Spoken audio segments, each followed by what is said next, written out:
Hi, everyone. Now we're going to Japan by Skype. And in Japan is James Corbett. He is founder and editor of the Corbett Report, a website he started in 2007 to provide critical analysis on politics, society, economics, and history. He's written and recorded and hosted thousands of hours of audio and video, which has brought him to the attention of major independent media, such as RT. He is also host of Eye Opener on boilingfrogs.com, and he has been also on Global Research in Canada.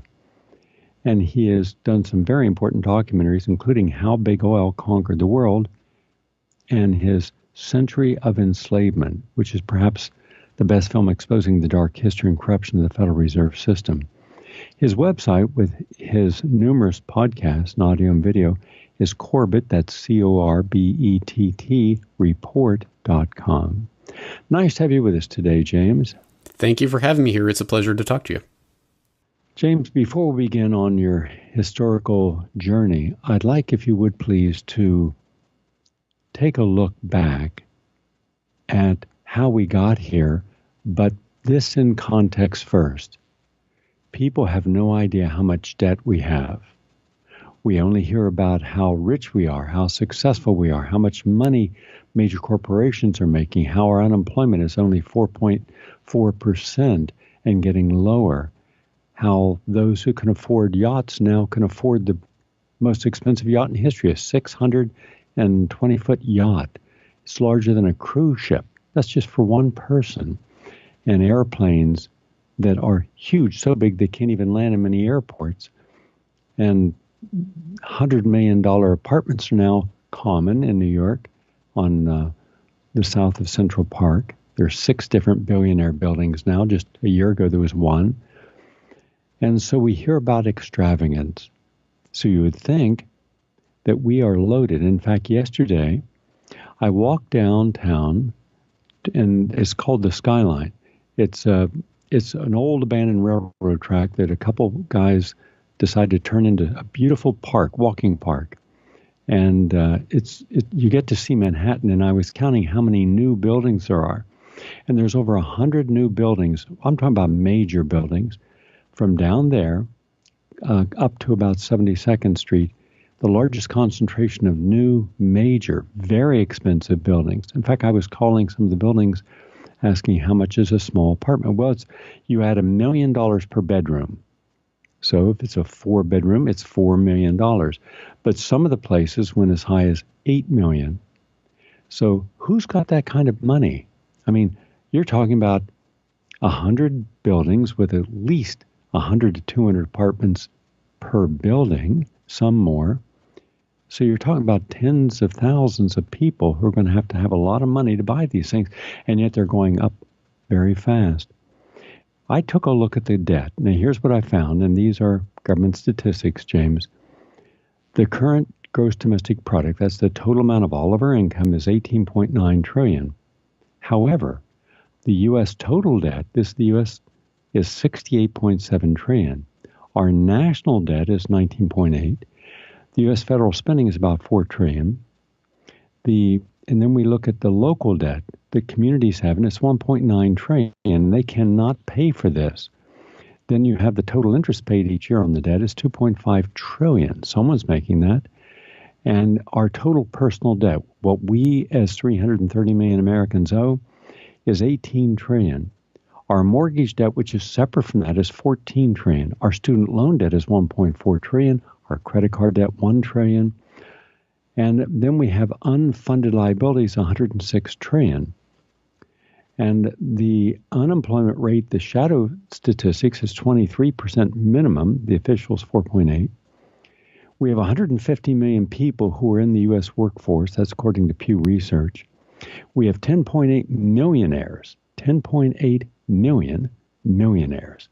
And that's excluding their property. We have 61.6 million in professional careers, of which 17.2 million are young.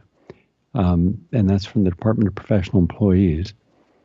So when you look at all the people who have this money, some have real money, that would be the millionaires, The professional class, lawyers, doctors, engineers, architects, professors, CPAs, and scientists, they make anywhere between 100 to, let's say, 700,000 a year. With 4 people per family, they're the ones who believe that they should be living like millionaires, but they have to borrow. They're in debt up to their eyeballs. So how many doctors continue to tell us that we need a procedure we may not, and give us more expensive procedures which could be helping to pay for their lifestyle or their kids' Ivy League education? So when I'm looking at this, here we are, the United States, condemning Greece with a 300% debt to their gross domestic product. Italy and France and other countries in the European Union, Ireland, somewhere between 150 to 300%. And yet I'm adding up, and we've got almost $170 trillion in debt that can never be repaid against $18 trillion in income. That makes us, quite simply, just look at the math. It's not political. We are the most indebted nation in the world per capita. We can't get out of it, and yet we're deciding the economic policy for the world.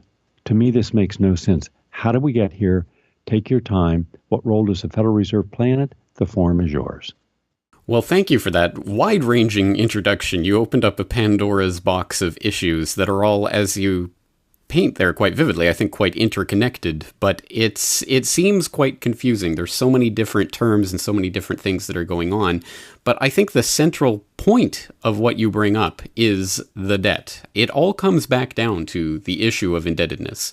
And you point to the debt, which, if you go to usdebtclock.org, as we're recording this conversation, we're getting very close to that $20 trillion mark for the U.S. government total national debt, which is a stunning figure by any calculation. And of course, the federal spending is $3.9 trillion, about $4 trillion, and federal tax revenue is $3.3 trillion. So that national debt is going up by $600 billion a year at minimum, which again is a stunning. There's just so many of these stunningly large figures that tend to bedazzle us. I think when we think about debt, however, at our rung of the economic ladder, the average working person thinks of it in terms of you are in debt or you are not in debt. So either your total assets versus liabilities is in a state of indebtedness, you actually owe money to the banks for your mortgage or your car or what have you, or you're debt free. But there's actually a third state to be in, not just being in debt or being out of debt, but actually being the person who issues the credit. That is the real linchpin of the economy, because the real point of the entire monetary system, the way it has come together, is that money is based on debt. New money is created in the economy with the exception of coins, which represent a tiny sliver of a fraction of the economy, but the vast majority of the economy is itself debt-based money.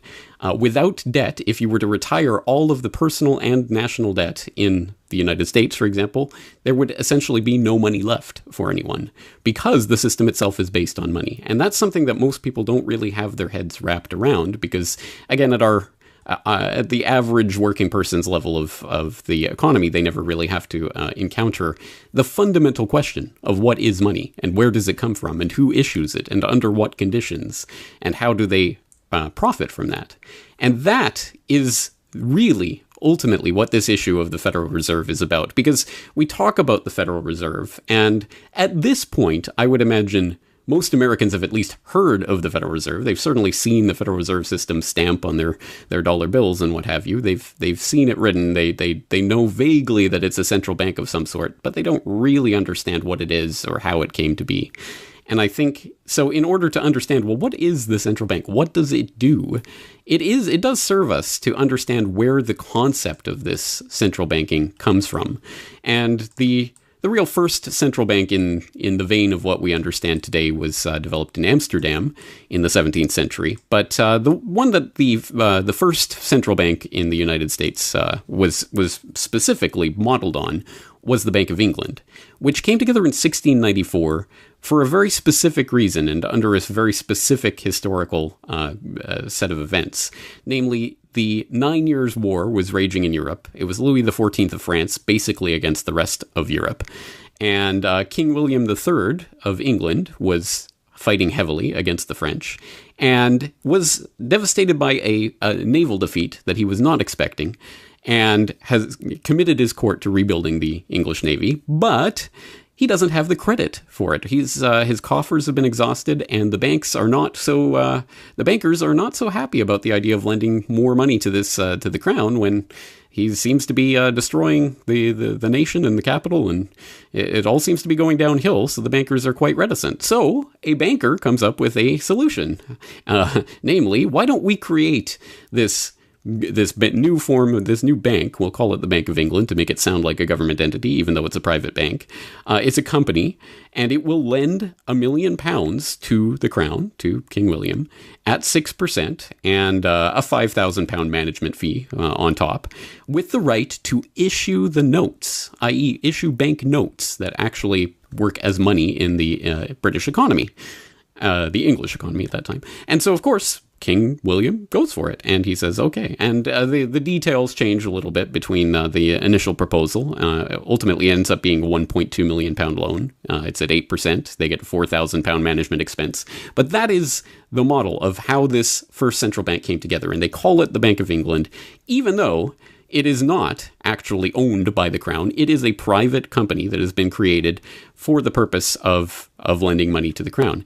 And the interesting part is that the owners of that, the people who invested in that company, actually had to put up a certain amount of capital, but in fact they loaned themselves the capital to do that through their own bank.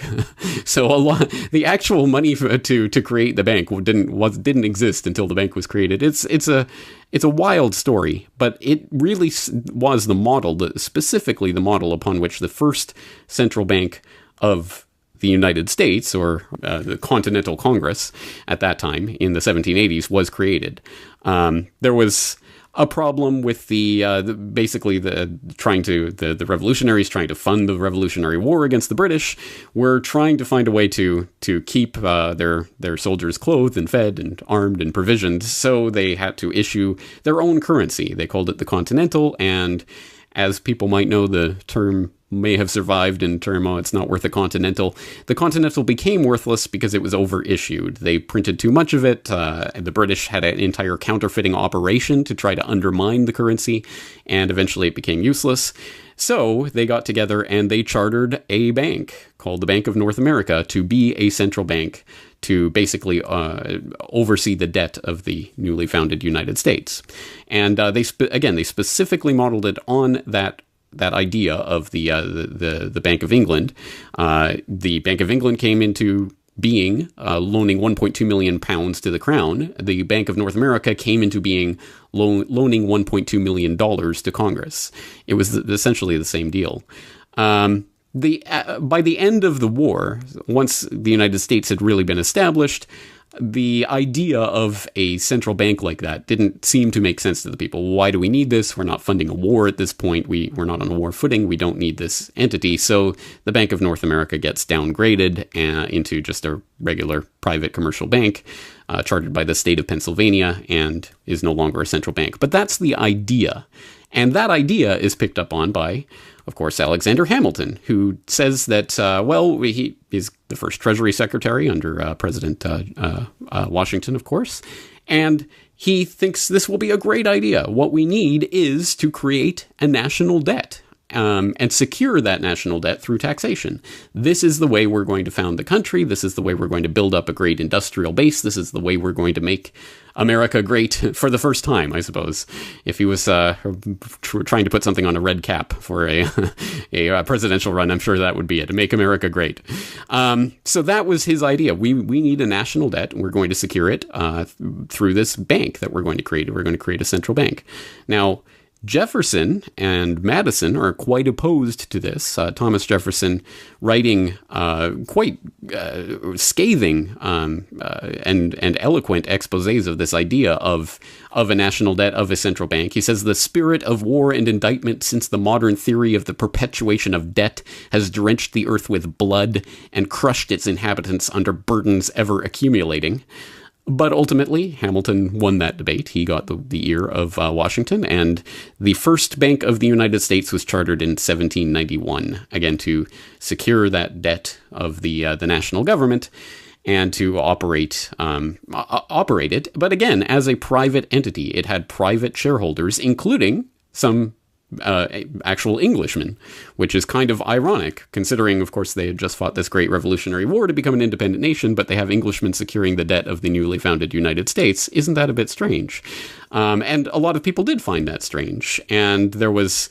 it did start to enter the political debate right away. Why do we need this? What terms is it operating under? Who are these shareholders that are holding this debt that the government is paying off? How did this come about? It becomes a political issue. In 1811, by that point, the nation is off the ground, and people think, well, we don't need this central bank anymore. So it actually the charter expires and is not renewed. And there goes the first Bank of the United States. Immediately, the U.S. gets into war again, a war with England, of course, the War of 1812. And once again, war is the necessity of, well, we need more money, we need more credit in order to supply the troops and keep everything flowing. So the public debt of the U.S. mushrooms at that point from $45.2 million to $119.2 million, which, of course, in 1811, 1812 time period is quite a lot of money. And so in order, again, to secure the debt and to fund the operations of the government, they form another central bank in 1816, the Second Bank of the United States. Again, it's on a 20-year charter. And again, by the 1830s, when the charter is up for renewal, suddenly President Jackson is in power. And so the bankers sense this might not be so popular. Let's move up the renewal of the charter from 1836 to 1832. We'll try to get it in at the pass in the changeover of power. Certainly, a new president is not going to, newly sitting in office, is not going to try to challenge this now long-standing U.S. institution. But of course, Jackson does exactly that. He vetoes the renewal charter and stakes his 1836 re-election his 1832 re-election on the idea of no bank. We will not have a Bank of the United States, a central bank. He wrote at that time in his veto message, he says, whatever interest or influence, whether public or private, has given birth to this act, the renewal charter of the bank, that is, it cannot be found either in the wishes or necessities of the executive department, by which present action is deemed premature, and the powers conferred upon its agents not only unnecessary, but dangerous to the government and country. It is to be regretted that the rich and powerful too often bend the acts of government to their selfish purposes. If we cannot at once, in justice to interests vested under improvident legislation, make our government what it ought to be, we can at least take a stand against all new grants of monopolies and exclusive privileges, against any prostitution of our government to the advancement of the few at the expense of the many, and in favor of compromise and gradual reform in our code of laws and system of political economy. And just to underscore the fact that Jackson hated the banks, he actually made his presidential re-election slogan, Jackson and no banks, and Jackson and no bank, obviously referring to the Second Bank of the United States. And he won the election, and he followed through, and he ended the Second Bank of the United States. By 1835, the United States had paid off its national debt for the first and only time in its entire history. And in 1836, the Second Bank of the United States charter expired, and the bank went into the dustbin of history. So at that point, there was a 77-year gap between the end of the Second Bank of the United States and the formation of the Federal Reserve System. And in that space, it's called the free banking era, but there's various acts of Congress that are passed. There are various systems and institutions that spring up in that time, which is worth an entire study into in itself. But the central point is there is no quote unquote central bank that operates in the way the Bank of North America or the First Bank of the United States or the Second Bank of the United States operated, as that central institution that secures the credit of the country and issues the national banknotes. But by 1913, when the Federal Reserve Act is passed, a new crisis has come along. And I think this is the important thing to understand, is that the 1694, the original passage of the Bank of England, and as well as the Bank of North America, the first Bank of the United States, the second Bank of the United States. Those were all created during times of crisis, specifically in order to secure emergency credit to make sure that the funds continued to flow for emergency operations, generally war. But in the case of 1913, the United States was in a different form of panic, a financial panic that was brought about by these cyclical runs and panics and crashes that were happening on Wall Street at least every decade between the end of the Second Bank of the United States in 1836 and the creation of the Federal Reserve in 1913. There was major crisis at some point. And in 1907, there was a particularly bad panic, essentially equivalent to something like the 2008 meltdown, that brought the entire financial system to the brink of collapse. And as always, it was these Wall Street bankers that were playing hard and fast with the rules and playing essentially with the nations, the entire nation's ability to function. They had grown so large and so powerful that if these banks, these Wall Street banks, really did teeter and fall, it would bring the nation down with them. And everyone recognized this. Everyone hated the Wall Street institutions in a way that's maybe even hard to fathom in our day and age, even though that's not exactly an uncommon sentiment now. But yeah, as much as the Occupy Wall Street idea occupies people's minds in our day and age, it was a central issue in that time. And people recognized that the Wall Street banks had too much power. And basically, J.P. Morgan did some deals with some other bankers and managed to, quote unquote, save Wall Street from itself, essentially. But everyone knew, well, we need to stop this. We need a way to get these bankers under control. We need to regulate what they're doing. We need some governmental function, something that we have a stake in, that we can put ourselves between ourselves and that banking system that could crush us. So the political momentum behind the idea of the creation of a new central bank that would be run and controlled by the government to basically chain and muzzle the bankers so that they won't play hard and fast with the nation's lifeblood was so overwhelming that there was no doubt that there was something was going to occur from this. So you have these hearings that are brought to basically examine the Wall Street bankers and drag their dirty laundry out into the public and show what's going on in Wall Street and how these banks are making their money. These investigations are being followed in day to day in the newspapers. Everyone's talking about it. The banking industry and how it's run and the effects that it has is on the tip of everyone's tongue. This is the era of people, entire political movements that were springing up on the idea of money and who governs it and who should be able to issue it and should silver be money and things like this. And you have William Jennings Bryan, we will not be nailed upon the cross of gold, and all of this political language was being framed around this debate of the banks. So it was into that midst that the bankers, of course, seeing this and realizing, well, something is going to happen here. There is going to be some sort of regulatory body that's put in place. Why don't we basically get ahead of it and create it ourselves so that we can essentially govern ourselves, as we've already been doing, but this time with the imprimatur of government. And that is precisely what occurred. So for people who don't know, in 1910, basically some of the most influential bankers in the United States got together with Senator Nelson Aldrich, who was a very influential senator on the Finance Committee at that time, who essentially had the purse strings of the United States and was extremely important in the Senate at that time. They got together to hammer out what essentially became the Federal Reserve Act.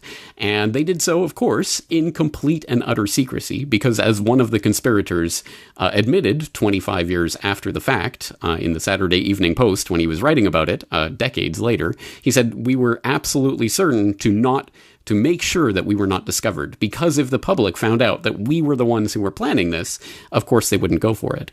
Now, the somewhat irony here is that from that meeting, they come up with this idea for a central bank that they essentially would run and own and control, that would issue the money of the nation, but and control, quote unquote, the bankers, but which would really be run by them.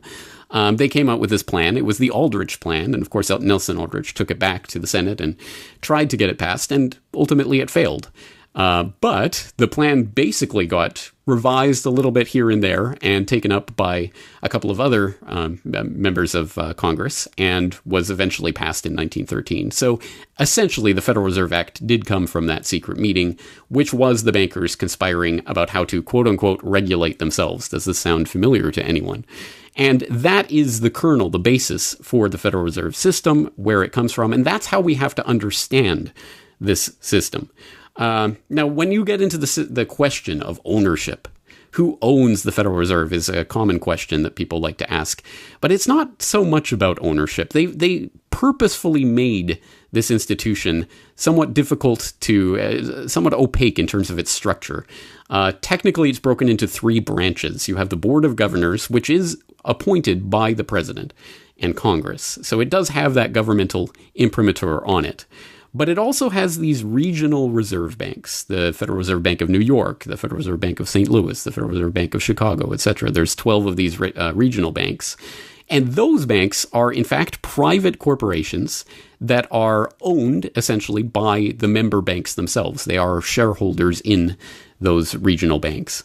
And then the third branch of the Federal Reserve the Federal Reserve System is the Federal Open Market Committee, which consists of some the Board of Governors, but also some of the directors of those private Federal Reserve regional banks. And they together set the monetary policy for the United States. They are the ones that when they say the Fed raised interest rates, or the Fed lowered interest rates, which is a bit of an obfuscation in of itself. But at any rate, when they say that, they are saying essentially these private bankers and some of their cronies who have been appointed by the president are the ones that are basically controlling the fundamental lever of the economy, the interest rates, which relates to, of course, the supply of money, which relates to inflation, which relates to employment. All of this, it stems from the decisions of the FOMC, the Federal Open Market Committee.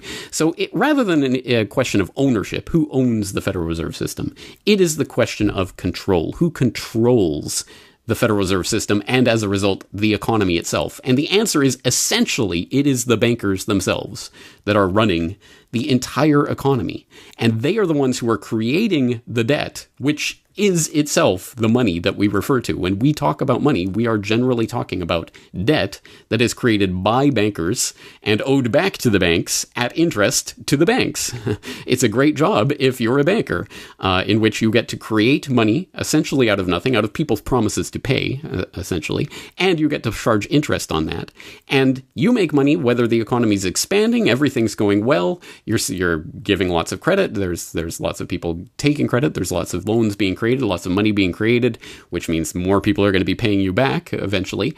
Or if the economy is contracting, well, all those people who fall off the debt treadmill and get their goods repossessed or get their mortgage foreclosed, you get to scoop up all those physical assets. So you get to control more of the economy as a percentage. So as a banker, you win no matter whether the economy is expanding or contracting. And of course, if you can manipulate the money supply itself, you can basically play it like an accordion, and you can have these great big booms in which everything's going all great and everyone's getting into debt to you. And then you have the bust and you get to collect all the actual assets, scoop them up off the table and start it again.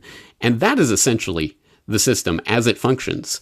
Now, even if that were the only base part of this, I suppose there would be at least some institutional stability to that, insofar as the bankers themselves would have a vested interest in making sure that the entire thing didn't go belly up. They'd at least want to see that game continue to play out, because they obviously profit at it from every turn. But the other part of this is that if there is ever a systemic problem, like what we saw in 2008, well, of course, they are the ones who are ultimately deciding what the government is going to do, how the government is going to solve this, by creating more debt and paying it to them. So they actually are incentivized to create these kinds of crises. At any rate, they certainly are not penalized from them. And as we saw from the 2008 crisis, the ultimate end result of that was trillions of dollars in emergency lending and emergency bailout funds that were directed to the banks of the bankers who were sitting on the Federal Reserve regional bank boards that were deciding where these funds were going to go and directing them to their own banks. It's a swindle at absolutely every level, and all the more effective because not one person in 100 in the United States even has any inkling of a clue that this is how it actually works. I appreciate the overview. Now, a few short answers. When we see that there was quantitative easing, which was in effect the Federal Reserve and the Treasury giving upwards of $80 billion a month in interest-free loans that these banks could use any way they wanted, did that help small businesses? Did it protect any of the people whose mortgages were underwater? Did it help build new factories? Did it de-ghettoize an area? Did it help anyone except for the bankers? No, it did not, precisely because what quantitative easing was targeting specifically was longer-term bonds and mortgage-backed securities. And specifically, essentially, what the government was doing, or what the Federal Reserve was doing with the imprimatur of government, was saying to all of the financial institutions, the investment banks that had created this crazy casino that ended up melting down, they were saying, okay, all of those absolutely insane things, the investments that you cooked up, and that the investment agencies, by the way, gave AAA credit ratings to, which basically sealed the deal and completed the circle to allow this entire swindle to take place. We're going to backstop that and make sure none of you actually feel the effects of that. And that's essentially what quantitative easing was about. And of course, one of the knockoff effects of quantitative easing is that it has created a massive stock boom. In fact, a recent evaluation that I believe came out last year calculated that 96% of the increase in the Dow and S&P over the period of the last 8 years has been directly attributable to that boom from the Fed, the quantitative easing.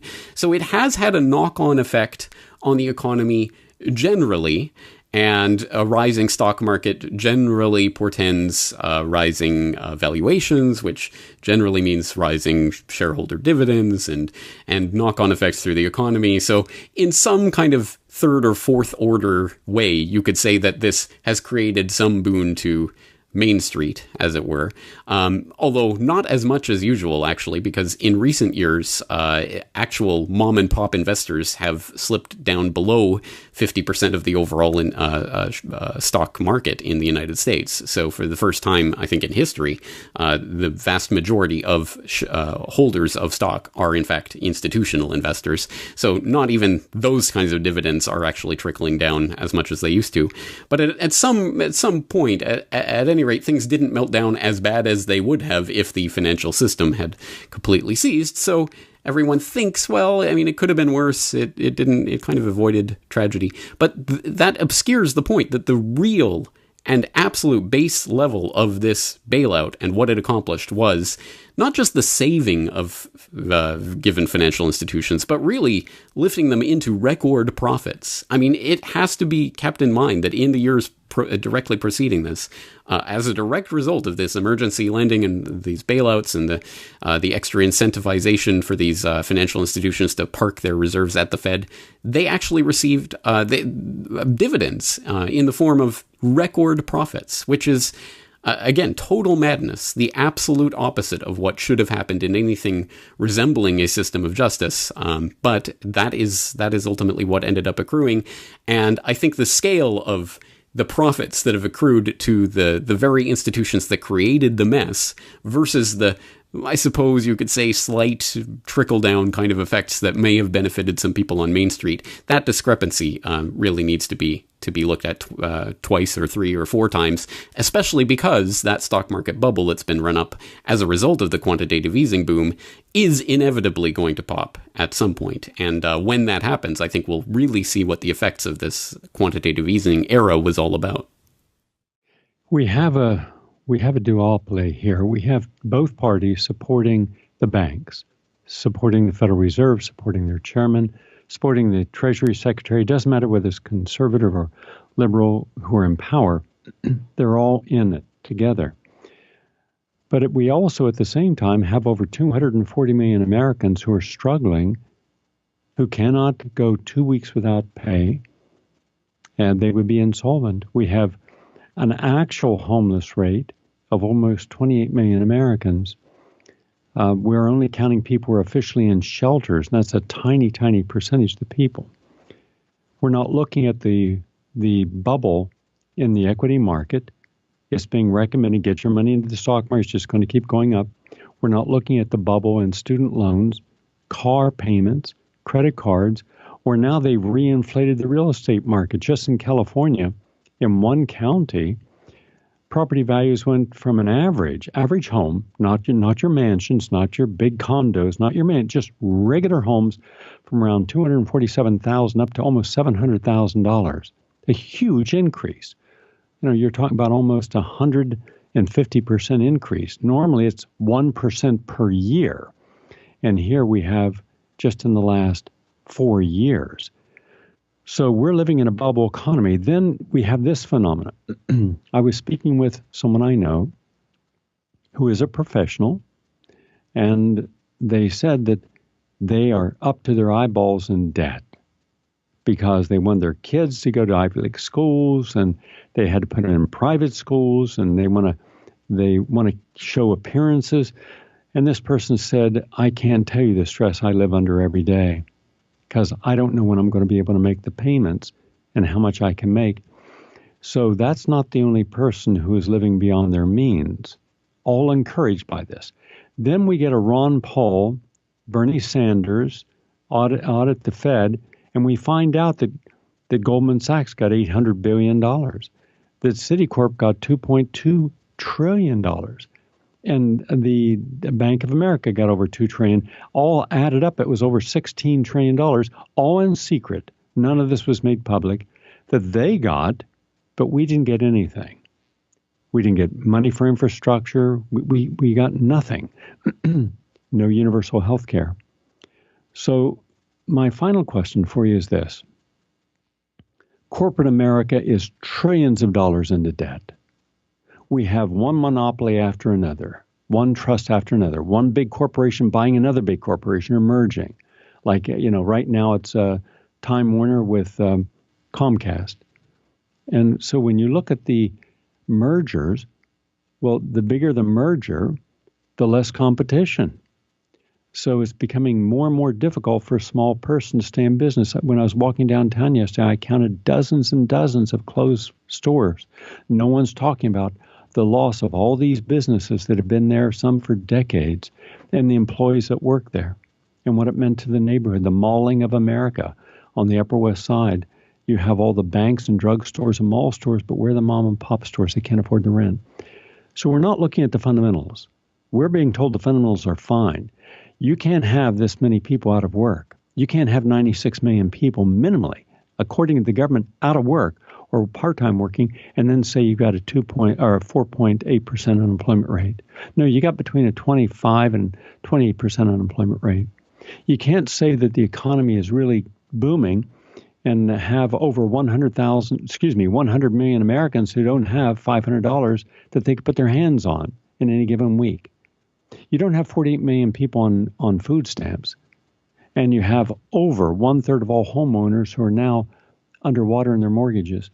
You don't have the highest rent that we've ever seen in homes in America, taking up to 50% of a person's total income, when above 30% is considered dangerous, and say that you're stable. Corporations are deep into debt, and that they're given more debt. And at the same time, we have more derivatives, $426 trillion in derivatives from just 5 banks, and no one's even talking about it. The average American doesn't know what a derivative is, and yet we, the American taxpayer, will have to bail these people out, as we did when we bailed out AIG, and Goldman Sachs made billions of dollars in profits, made more money than what they actually invested in it. That was the deal that was made. So could you make sense of this idea that we're being told one thing when in reality we're bankrupt?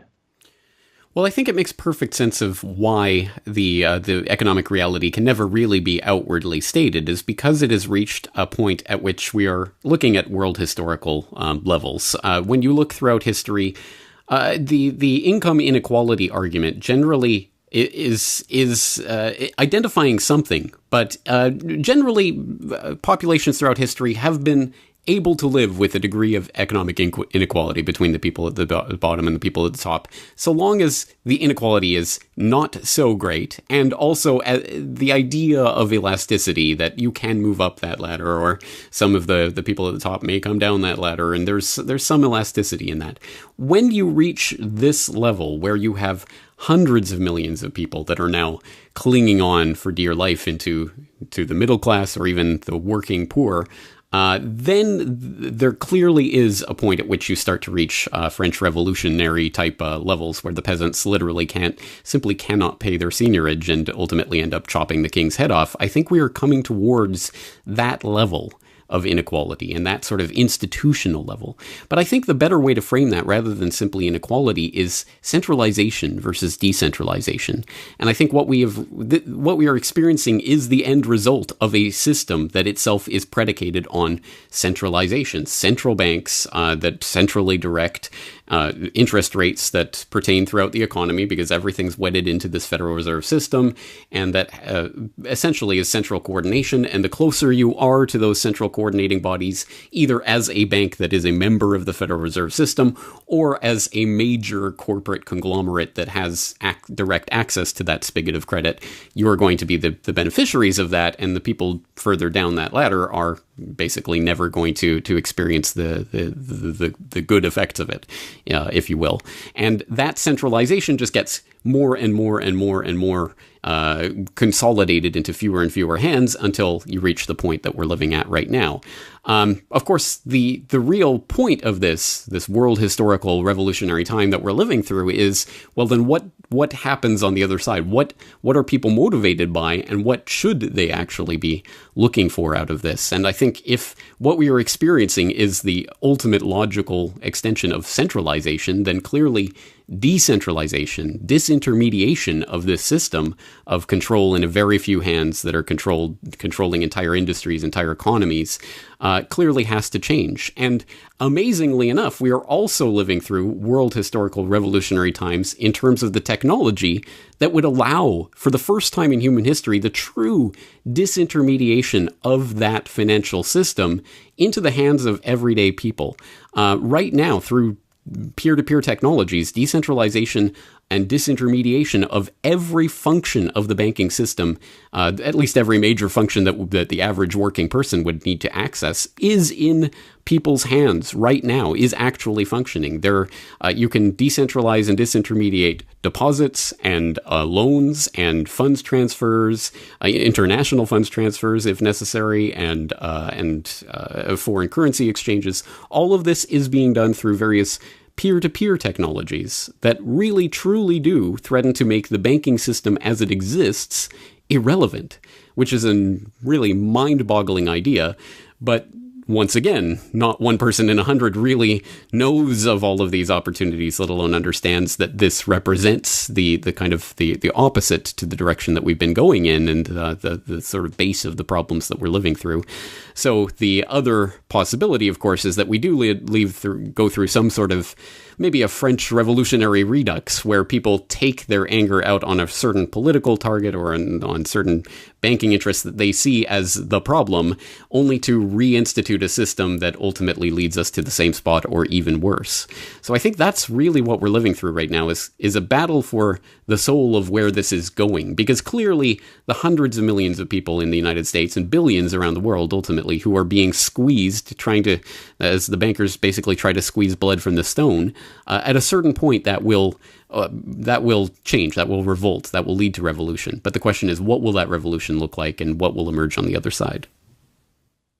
Very much appreciate you being on, James, and sharing these insights on the Federal Reserve and our banking system and the role of debt.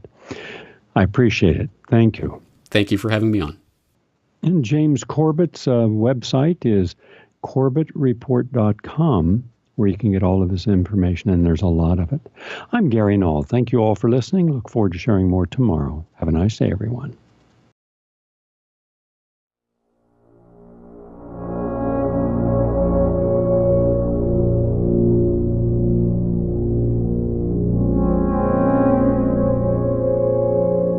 The Federal Reserve, the heart of the American banking system. For over 100 years, it has operated in the shadows, controlling America's money supply in total secrecy. So all that information is available in our commercial paper program. And who got the money? Hundreds and hundreds of banks. Any bank or that has access to the U.S. Federal Reserve's discount. Tell us who they are. No. Until now. 100 years ago, in 1913, the Fed was created. Fractional reserve banking. The legal authority to do it. Takeover of monetary policy. Are conducted by the Federal Reserve banks. They are banks. There is no other agency of government which can overrule actions that we take. Century of Enslavement, the history of the Federal Reserve. Watch the documentary for free at corbettreport.com/Federal Reserve and purchase a copy on DVD to help support the Corbett Report today.